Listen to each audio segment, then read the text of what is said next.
ज्योतिर्गमय मृत्योर्मा अमृतं गमय ॐ शान्ति शान्ति शान्तिः Om. May the divine lead us from the unreal to the real, from darkness to light, from death to immortality. Om. Peace, peace, peace.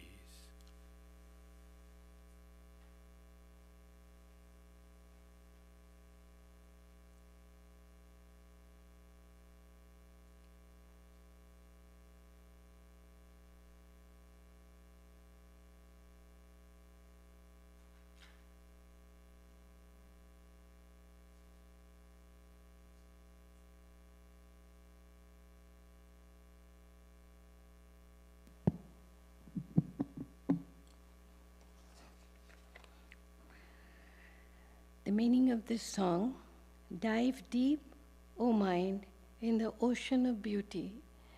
There, if you search, you will find treasure of love. If you search, you will also find Vrindavan in your heart, where the light of knowledge is lighted eternally. Who is the one that drives the boat on this earth? The poet Kabir says, hold on and think of Guru's feet. This song was very favorite of Sri Ramakrishna, and it has been mentioned many times on Kathamrita and Gospel. Dub dub dub rup shagore amar mon.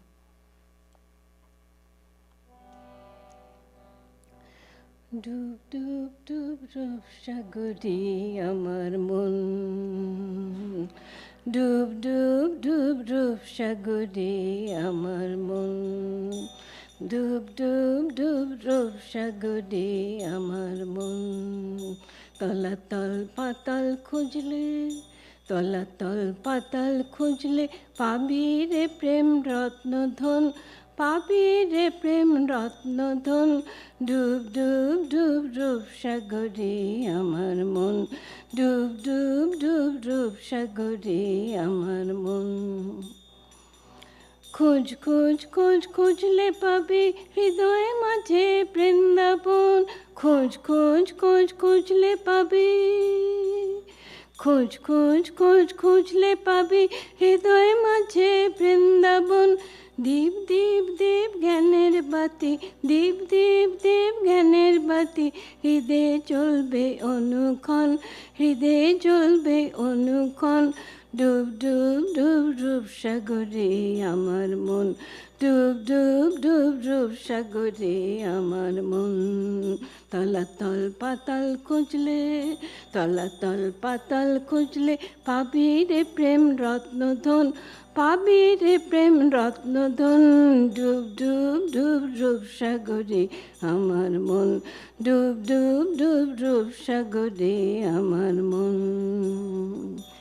ড্যাং ড্যাং ড্যাং ডাঙায় ডিঙে চালায় আবার সে কঞ্জন ড্যাং ড্যাং ড্যাং ডাঙায় ডিঙে ড্যাং ড্যাং ড্যাং ডাঙায় ডিঙে চালায় আবার সে কঞ্জন কুবির বলে শোন শোন শোন কুবির বলে শোন শোন শোন ভাব গুরুর শ্রীচরণ ভাব গুরুর শ্রীচরণ ডুব ডুব ডুব রূপ সাগরে আমার মন ডুব ডুব ডুব রূপ সাগরে আমার মন ডুব ডুব ডুব রূপ সাগরে আমার মন তলাতল পাতাল খুঁজলে তলাতল পাতাল খুঁজলে পাবি রে প্রেম রত্নধন পাবি রে প্রেম রত্নধন ডুব ডুব ডুব রূপ সাগরে আমার মন ডুব ডুব ডুব রূপ সাগরে আমার মন ডুব ডুব ডুব রূপ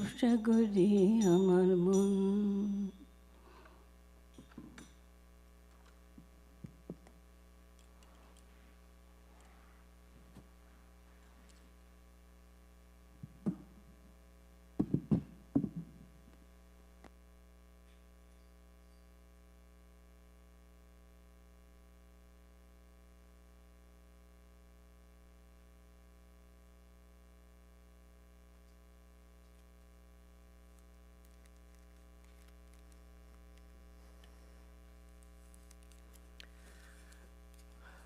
I'm reading from the book Talks with Swami Vivekananda. Here, the place is Belur Math, year 1901.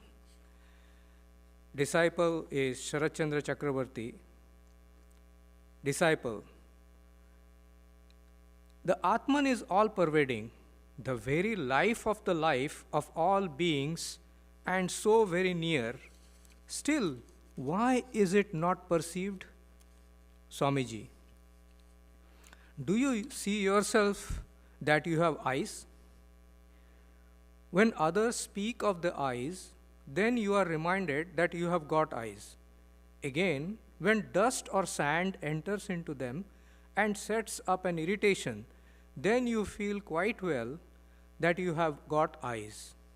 Similarly, realization of this universal Atman, which is inner than the innermost, is not easily attained. Reading from scriptures or hearing from the lips of the perceptor, one gets some idea of it. But when the hard lashes of the bitter sorrow and pain of the world makes the heart sore, when on the death of someone's near and dear relatives, man thinks himself helpless, when the impenetrable and insurmountable darkness about the future life agitates his mind, then does the jiva pant for realization of the Atman. Therefore, is sorrow helpful to the knowledge of the Atman? But one should remember the bitter lessons of experience. Those who die merely suffering the woes of life like cats and dogs, are they really men? He is a man who, even when agitated by the sharp interaction of pleasure and pain, is discriminating and knowing them to be of an evanescent nature, becomes passionately devoted to the Atman. This is all the difference between men and animals. That which is nearest is least observed. The Atman is the nearest of the near. Therefore, the careless and unsteady mind of man gets no clue to it. But the man who is alert, calm, self-restrained, and discriminating ignores the external world and diving more and more into the inner world, realizes the glory of the Atman and becomes great. Then only he attains to the knowledge of the Atman and realizes the truth of such scriptural texts as I am the Atman, thou art that, O Shvetaketu, and so on. Do you understand? Disciple. Yes, sir. But why this method of attaining self-knowledge through the path of pain and suffering? Instead of all this, it would have been well if there had been no creation at all. We were all at one time identified with the Brahman. Why then this desire for creation on the part of Brahman? Why again this going forth of the Jiva, who is no other than Brahman, along the path of birth and death, amidst the interaction of the dualities of life? Swamiji, when a man is intoxicated, he sees many hallucinations. But when the intoxication goes off, he understands them as the imaginations of a heated brain. Whatever you see of this creation, which is without a beginning but has an end, is only an effect of your state of intoxication. When that passes off, such questions will never arise at all in your mind. Disciple. Then, is there no reality in the creation and preservation, etc. of the universe? Swamiji. Why should not there be? So long as you identify yourself with the body and have the ego consciousness, all these will remain. But when you are bereft of the body consciousness and devoted to the Atman and live in the Atman, then with respect to you, none of these will remain, and such questions as whether there is any creation or birth or death will have no room. Here is the reading. Now, a short period of meditation.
Good morning, friends.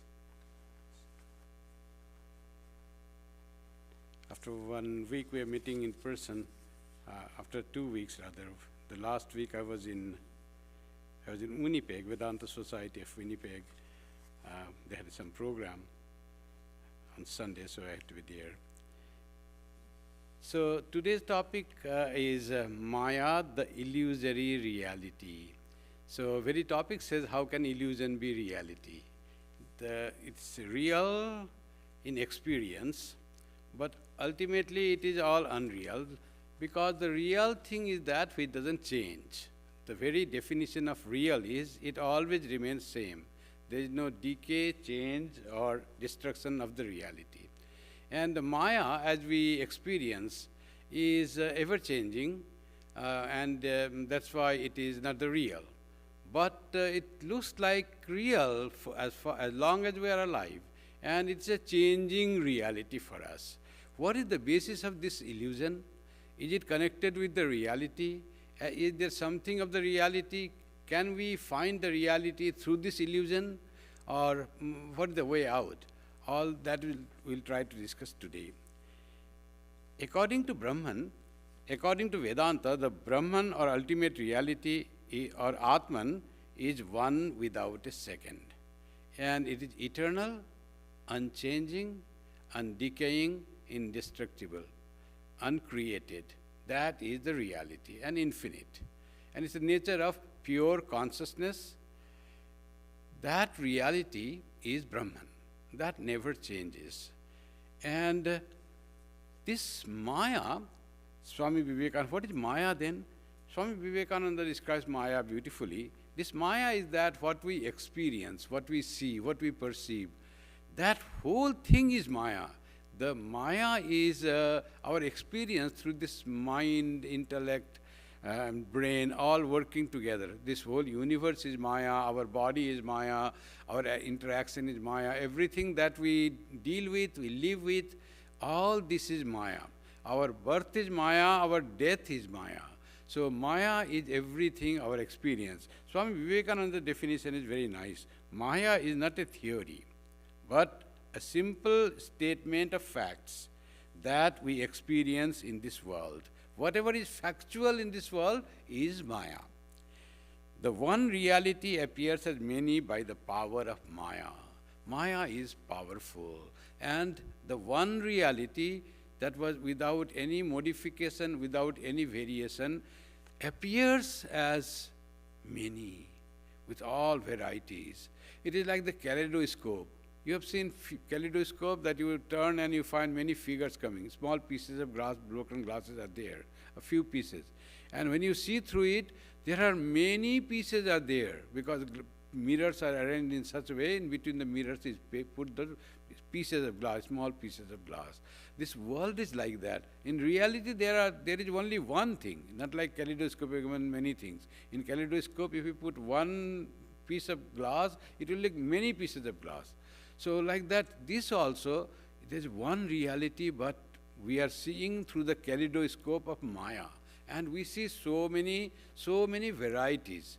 So this multiplication and variation, both are the power of Maya. Maya is very powerful in that way. It can make one appear as many. Maya is illusion. Illusion in the sense it is not reality. You just perceive it as such. One is the reality. Like one sun appearing as many when reflected in many jars filled with water and kept in the sun. One sun in each jar filled water appears. But all suns in the water are illusory. One real sun is the real as far as the comparing that sun with the reflected sun.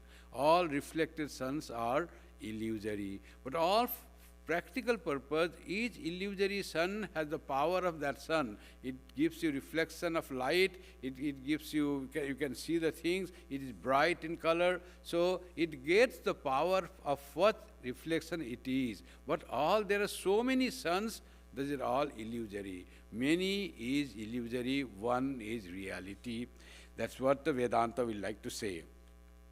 Similarly, one reality appears as this universe with all its varieties.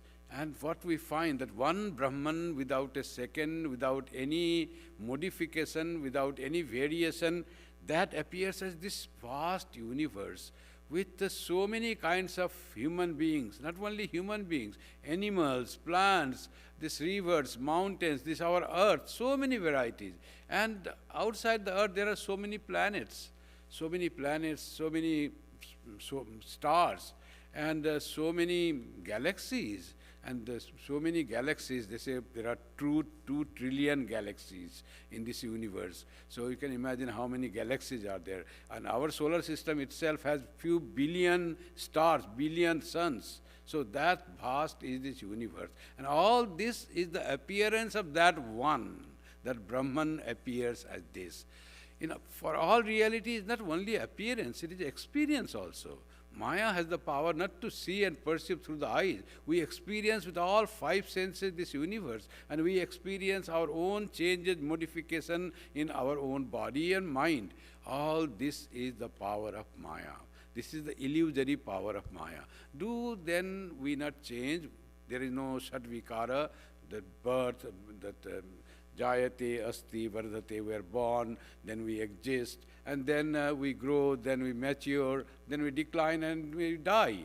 Is there this change not in us? There is change in us as much as when we think ourselves as the body and mind. But because this perception of ourselves as this body and mind itself is because of the power of Maya.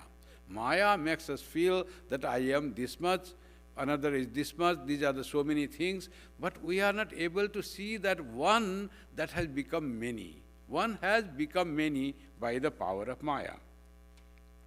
Brahman not only appears as many, but also as different, like an actor. So one actor plays the role of some person. He is not that person. We are all that being. One actor playing the role of not only one person, but so many persons. It is like that role one person is doing. Sometimes it comes as beggar, sometimes as a king, sometimes as a singer, other times as a teacher. Only one person, mono act play, but taking different forms. It is exactly this power of Maya is exactly that way. One being has become all these varieties of human beings. All human beings are, in fact, in reality, one being. That one being takes so many forms and behaves so many differently. In human beings also you will find so many types of persons. Some are so good, some are not good, some are saintly, some are demoniac.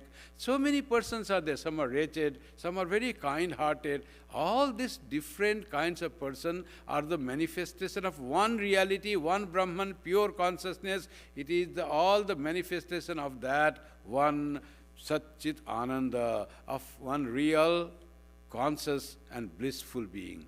That conscious, blissful being is very expert in doing acting. How that blissful being even inflicts suffering in this world, how this all cruel things happen in this world, but behind all that is that blissful being doing the acting. The Maya is all acting going on, all play going on, all vision going on. But it is difficult to find the real actor, the person we can't find. We only see the acting of that person, the actor only. The one who plays role is hidden completely, and we cannot find that. And in that process, we divide one person from another. Good person, bad person, intelligent person, dull person, like that we all divide. Friendly person, inimical person, all that we divide because we cannot perceive the real actor behind that.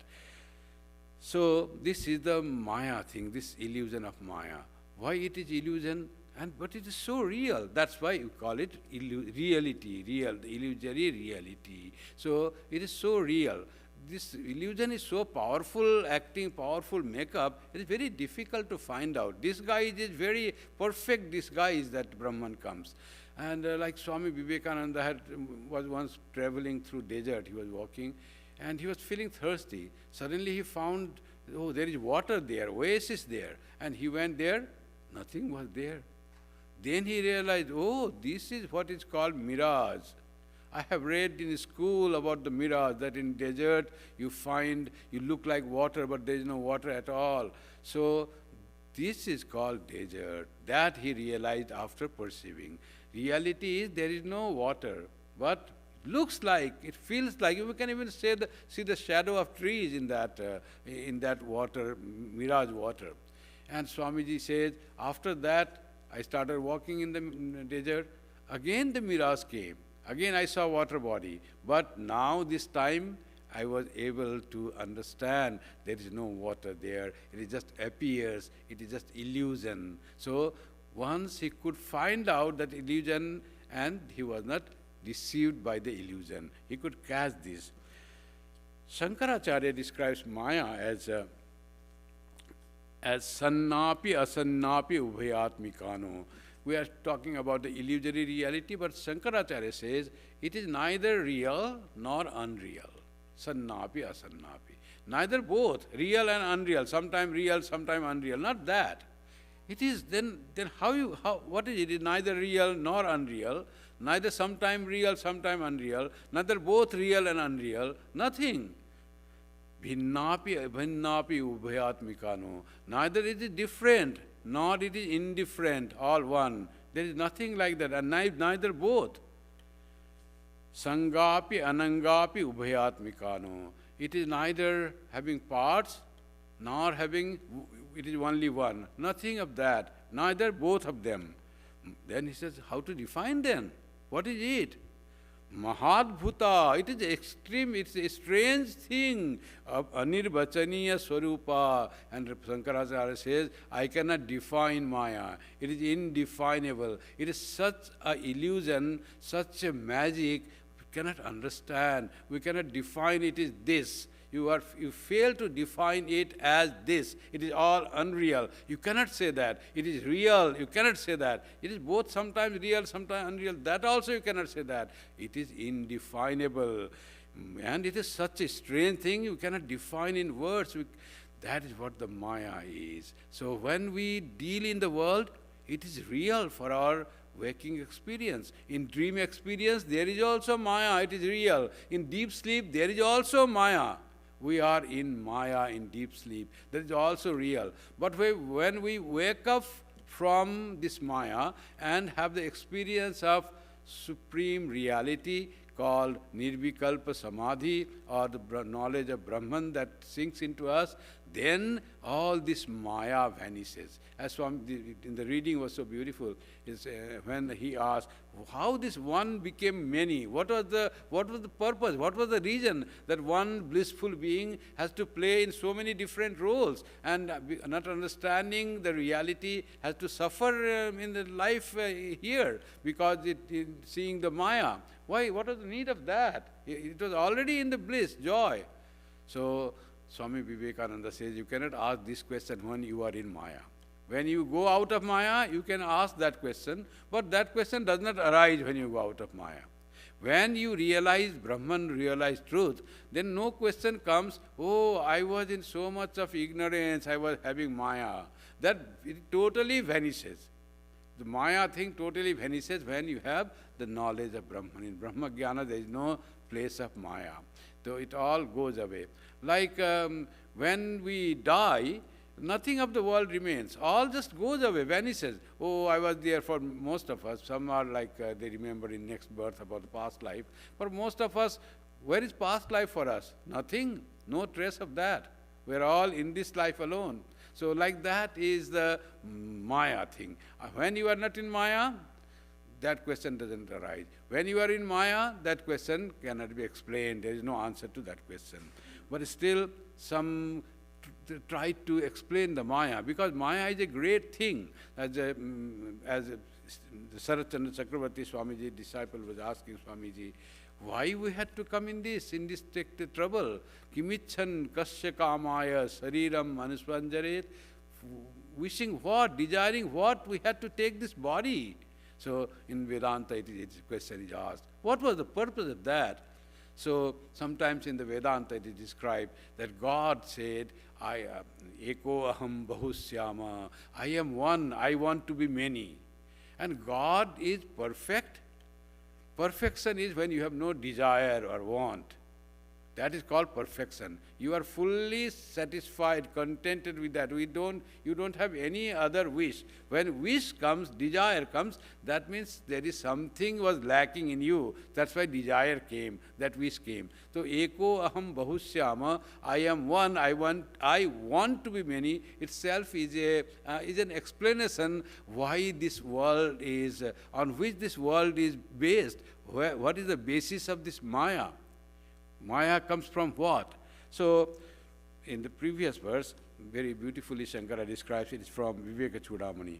Avyakta namni paramesha shakti. This Maya is named as Avyakta, unmanifest, Mula Prakriti, the Avidya. That's how the name is given to Maya. And it is Paramesha Shakti. It is the power of that Supreme Being. Brahma Shakti Abheda, Sri Ramakrishna said. That's why, as it is the power of that ultimate reality, that's why it is connected with the reality. This illusion is not somewhere it is coming, like nothing is there but we see this whole universe. No, there is reality behind this perceptible world. And that reality is all blissful, divine Brahman. That is the reality. But it appears as so many varieties, so many different kinds of situations and feelings and actings and actions, so many happens. And it says, Anadi avidya trigunatmika para. Before that he tries to explain what it could be. It is anadi. It is without beginning. There is no beginning of Maya. That certain day it came and Maya started. It is anadi.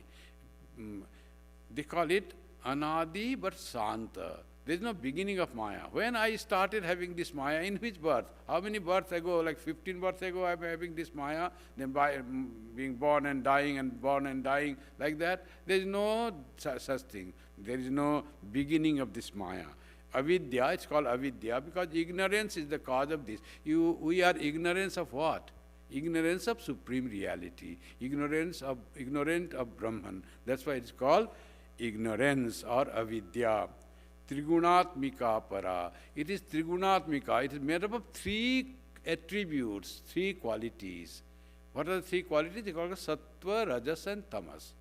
These are the three qualities that make this Maya, that make this our human mind, that makes whatever is there, three qualities. And it is para. It is higher, it is superior. Superior to what? Not to Brahman. It is superior to effects.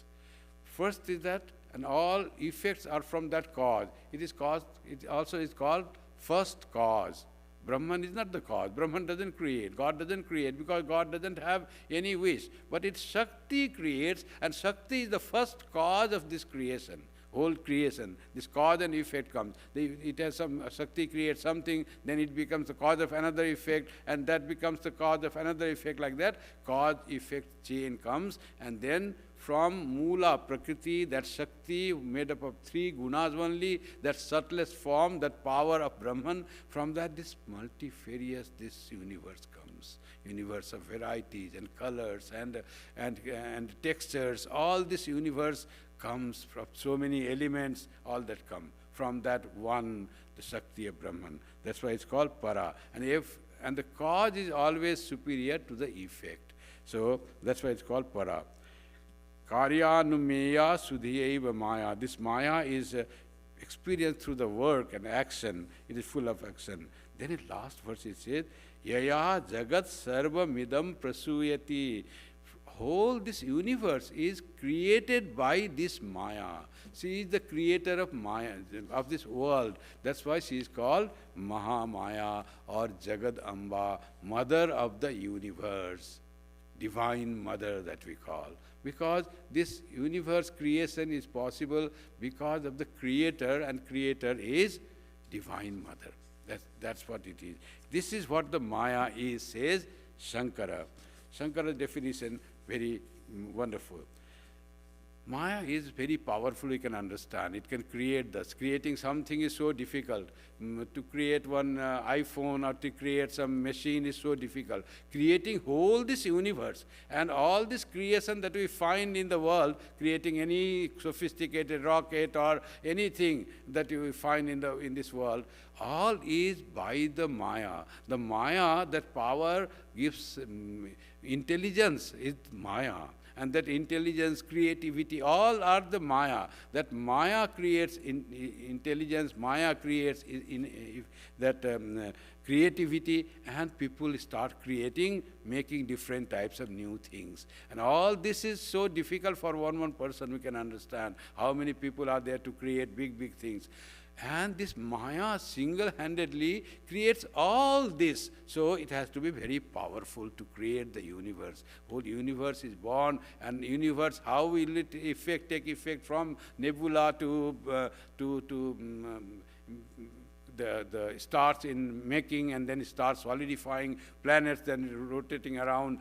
So it all is the plan of that Maya. Maya plans all that at Mula Shakti. So Sri Krishna says in the Gita, Daivi Hesha Gunamayi. This Maya is, though it is made up of gunas, it's only gunas, Sattva, Rajas and Tamas. In its various modification and permutation combination, it is Daivi, it is divine, because it is based in me. Mama Maya. He says, my Maya. Maya has no independent existence. Maya exists in God. It exists in Brahman. Shakti exists in Brahman. In fact, Brahman also has no independent existence without Shakti. Whenever we are in this Maya, then Brahman may be the reality. That Brahman reality, to reach that reality, Shakti has to work. Brahman, we can say it is independent, but as far as we are in this Maya, Brahman has to be reached through Shakti. So Shakti and Brahman, Maya are one. That's why Sri Ramakrishna says, Brahma and Shakti are identical reality. When it is inactive, Brahman is inactive, not creating anything. When you think of that, then it is Brahman. That same entity, same reality, when you think of creation, creating, preserving and destroying, then you call Maya. Maya and Brahman are identical. They are not different. How you observe that, you call it in that way. So, Mama Maya Duratya. It's very difficult to overcome, crossover, to reach the reality. It's so powerful, says Sri Krishna. So Narada said once to Krishna, Narada, you say this Maya is so powerful, very difficult to cross. I have no effect of Maya. The world doesn't affect me at all. Anything may happen, I am not disturbed. I have same peace of mind. I am always thinking of God. Nothing disturbs me. How you say it is so powerful, Duratya, very Daivi and all that? Sri Krishna said, can you show me what is the power of Maya? Sri Krishna said, okay, that will be later on. Go and bring a glass of water for me. I am thirsty, and go to the village and bring. Narada goes there, knocks the door.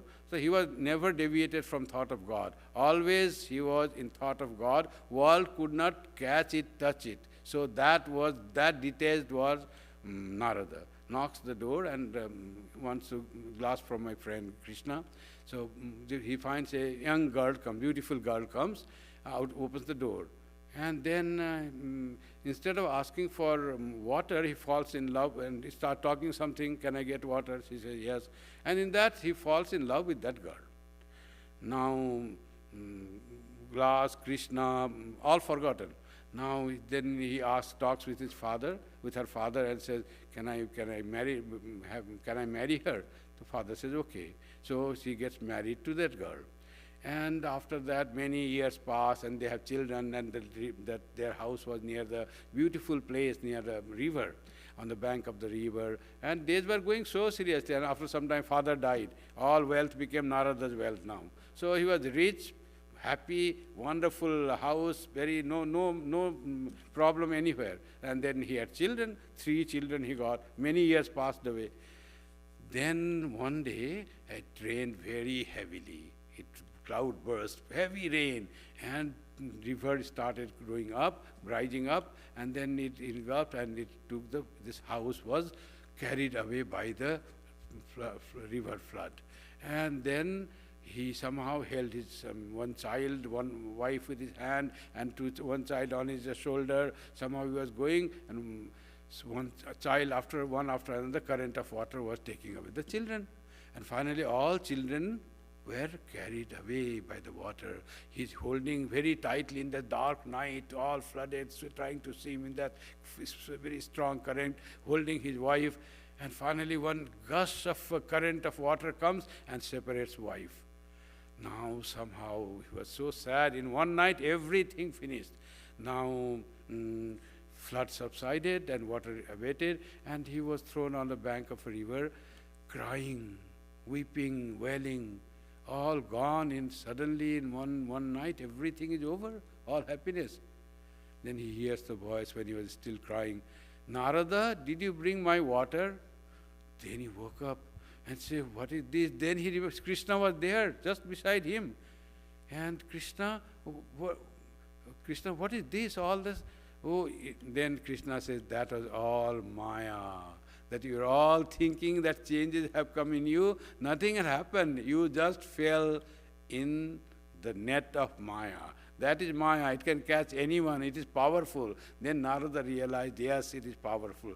That is what the Maya is. We are all in that spell of Maya, thinking all our life, death, disease, this all, according to Vedanta, is all the play of Maya going on. Nothing of this is real as far as compared to ultimate reality, compared to our Atman, which is never changing, which is never born, it is same. But this dream, this illusion, we are enjoying this illusion.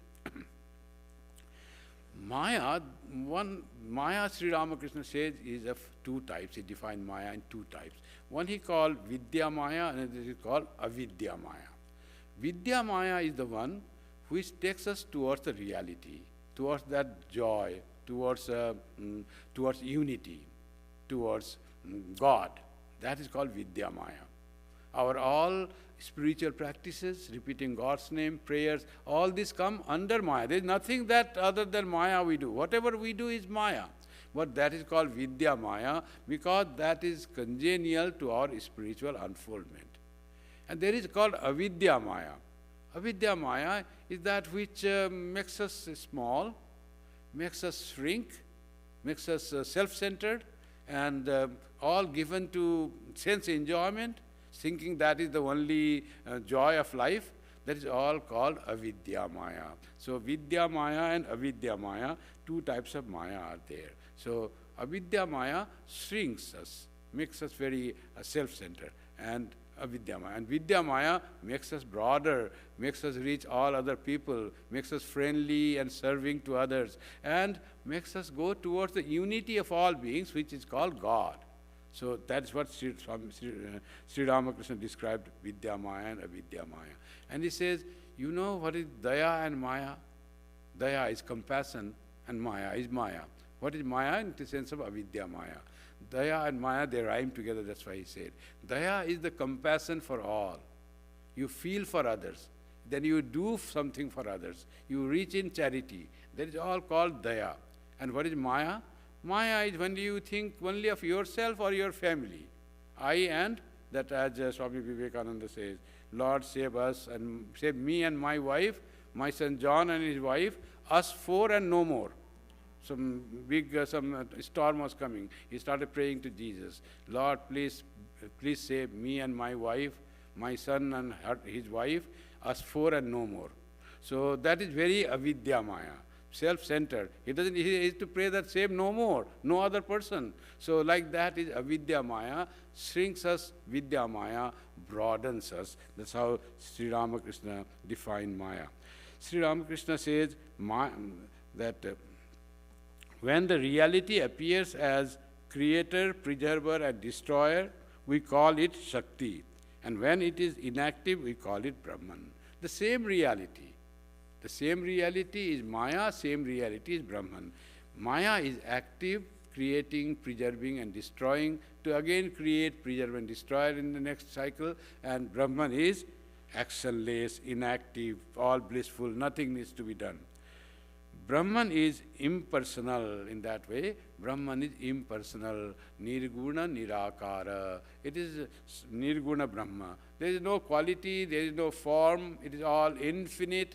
That is Brahman. And what is Shakti? Shakti is personal God. When Shakti is manifested as God, as divine incarnations, or the God that we worship, like Shiva or Durga, all those gods when you call, it is Saguna Brahman. Same impersonal reality is worshipped, appeared, prayed for as personal God. God with personality, God with individuality. That's called personal God. Personal God also may be formless God. Formless God, when it is separate from the universe, from other things, from the creation, it is called personal God. Personal God with form, personal God without form. Two types of God we worship. Like when we worship God according to Father in heaven or Allah or any personal God that we worship, there is no form, but the God that takes our care, He is just, He listens to our prayers. That is all called personal God. It may have form, it may not have form. You may think of it having form in rather correct way, or you may think of not having form, but it is personal God. And what is impersonal God? Impersonal God is all pervading. Only God exists, nothing else. That becomes impersonal God. And it has no quality attributes also. You cannot say that God is kind, just, merciful. When you put some attribute, it becomes personal God. So that God, nirguna nirakara, is impersonal.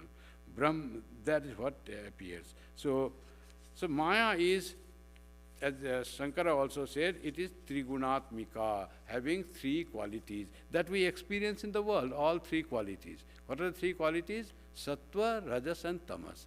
What is the difference between these qualities? How do they act? Tamas is destructive. Tamas is destructive for others and for the person itself.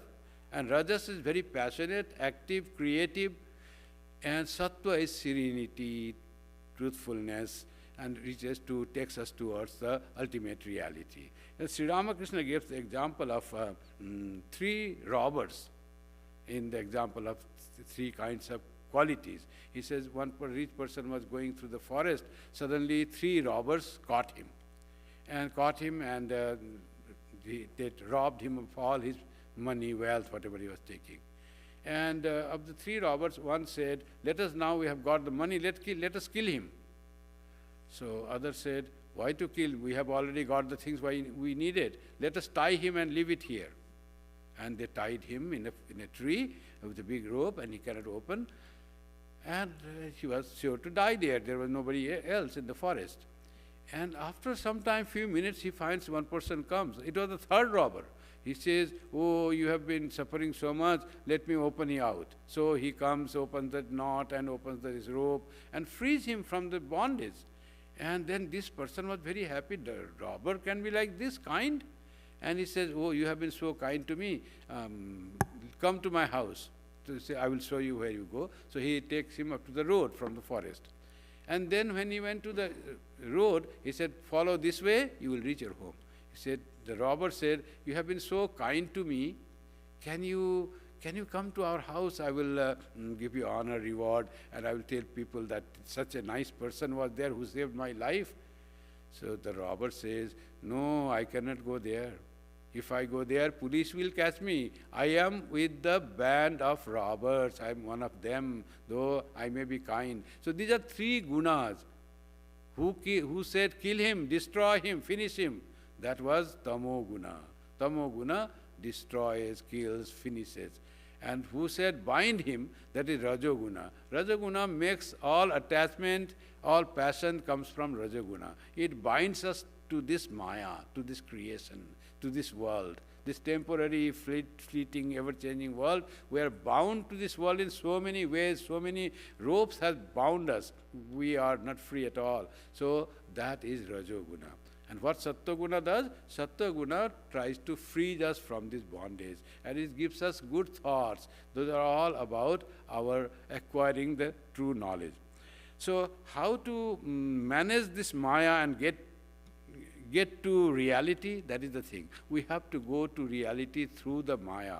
That's why Sri Ramakrishna said, try to appease maya, try to please maya through your prayers and worship. And she will, if she is happy, she said, oh, you are so desirous of seeing the reality, so I will let you free. So she opens the door and you see the reality. Otherwise, she wants the play to go on. If she finds someone very eager to not to play, and he gives the example of children. So child playing, when they are playing, mother is cooking something. And then child is so much wants to be with the mother. He cries and mother says, okay, let me finish this cooking. But child cries very vigorously. Then mother keeps the cooking pot from the hearth, he puts down and goes and takes the child in her arms. So similarly, if we have yearning to realize the truth, to see God, then Mahamaya opens the door and we see. So Sri Ramakrishna says about how to live in the world. He gives the one example. Live in the world like a maid servant. You are under the domain of Maya. It will try to catch you. It will try to bind you. So how to please this Maya so that it frees us? One is always be alert that your reality is something else. You are just here doing acting. And gives the example of a maid servant in a rich man's house where she serves the master and his children and all, says, this is my house and this is my child, and then my Hari has become very naughty, he doesn't eat anything. But in the heart of hearts she knows this Hari is not her child. Her child is in a village, in a poor hut. So be that way, be always alert of the truth, but do all your interaction with this world. Another example he gives of toothache. So when one has toothache, it's always reminds you, do everything in the world. You cook, you work the office, open the computer, but toothache is continuous going on. You are never forgotten that toothache. So like that, always remember that the reality or God and go on doing the duties in the world, whatever you have to do. Have a toothache. Another example he gives of unchaste woman. This is also from the scriptures, it was common there. So unchaste woman has loved someone, illicit love outside his married life, her married life. And her mind is always on her paramour and does all the things of the household. So all the examples Sri Ramakrishna gives say, put your mind in God and deal with the world, knowing that it is all just a play going on, something going on that you have been asked to do, duty is given, but your reality is with God. This is one way by our own action we can try to go God, by pleasing the Maya. Another way, if we are not able to do always focus mind on God and are caught by this world, forget the reality, we are not so much able to think of the reality, always in doing all the things, we get caught by it. For them, is there any way? For there also there is way. That is called holy company, which Shankaracharya says, Mahapurusha Sangsraya, having the grace of the Guru. Sri Ramakrishna says, by the grace of Guru, you can become free from the clutches of Maya. So that is what it is. What is the grace of the Guru's thing? So there is a story of Swami Vivekananda tells the story of lion and the sheep. There was a sheep in the flock of sheep, and one lion went to get the sheep, catch the prey. And all these sheep started running away from lion. And then amidst that sheep, lion found another lion is there, which is also bleating, running away, fearful of this lion. He says, what has happened to this? There is lion among the sheep, behaving like a sheep, fearful. And then he jumped on that herd, and instead of catching his food, he caught hold of that lion, who had become sheep, was bleating. And this lion started bleating, crying for help, not able to do anything. And then he caught her hold, and then he said, you are lion, I like me. Why are you with the sheep? And then he brought him to the river. Lion will not believe I'm a lion. He always thought I'm a sheep. It's because he was born among the sheep when at the very childhood. Then he brought that lion, the big lion, the attacker lion, brought that sheep lion into the reservoir and showed his image. It looks like that. Then he thrust some flesh in the mouth of that lion. Then lion found its own reality, that is not a sheep, but is a lion. Then it gave a roar. Lion said, give a roar like me. And said, he gave a roar. That sheep lion also became a roar, and his sheepness was given up. He became a lion and ran to the forest. So like that, the guru, this lion who came to catch the sheep lion was a guru. He did everything to make that sheep lion realize you are not a sheep, you are a lion. Grace is that way. That's why Sri Shankara says there is a call Mahapurusha Samsraya, association with holy persons, or the grace of a guru, which can make you realize the truth, which can lead you towards God. You are unable to overcome Maya by your own power, by your constant thinking, by your conviction, but then there is another way out. Guru will help you to go beyond this Maya. So this is what is Maya, the illusory reality. It's not reality as such, but it seems like real, it acts like real. That's why Swami Vivekananda's definition of Maya as a statement of facts in this world. Whatever we do, whatever we see, whatever we act is Maya. But it is all changing, it is all binding, it is not ultimately joy-giving unless we overcome it and find the very source of the Maya, that is God Himself. If Maya leads us to God, then it is all joy. We may live in this world as Jivan Mukta, but our mind fixed in God. Then we live a life of Vidya Maya, a life of connected to all, loving all, serving all, and yet knowing fully that this temporary life is changing. Ultimately, life will destroy, but I am immortal, I am unchanging, I am never created, I am infinite, because I am Brahmasmi, I am Brahman. Thank you.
On behalf of the Vedanta Society of Toronto, I would like to thank all of you for attending the service today.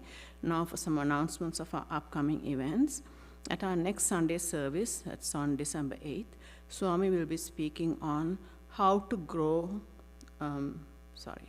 old gracefully, how to grow old gracefully. This will be followed by Ram Nam at 5 p.m. Our next scripture class will be on Friday, December 6th at 7:30 p.m. The subject of discussion will be Uddhava Gita. Holy Mother's birthday will be celebrated on December 22nd at 11 a.m. Christmas Eve will be celebrated with singing of carols and worship of Jesus on December 24th at 5:30 p.m. You are invited to attend these events with your family and friends. Please visit our website for updates on the events at the center. After the closing chant, please join us upstairs for prasad. Thank you.